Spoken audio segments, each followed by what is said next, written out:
In this lecture, we'll take a look at how we can create a virtual device, and then that device will be used as an emulator for our application, Flutter application.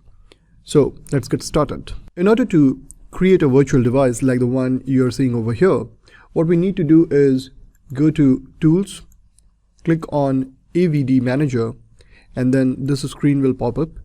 You need to select Create Virtual Device. So click over here, and then you can choose the device category. Over here we are talking about phone, and as you can see, I have one with Nexus 5X. All the resolution and density data is shown over here. You can choose the one which you want.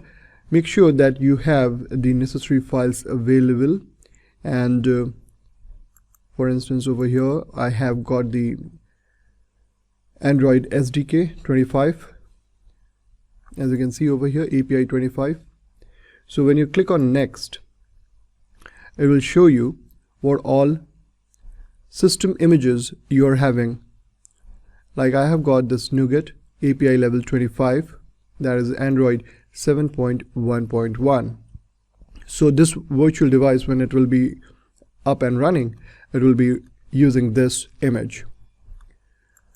Other tabs are also there, x86 and other images, and from here you can proceed and download the one which you feel like. And this is the recommended one, so I'll be going with that, and just click next and give it a name.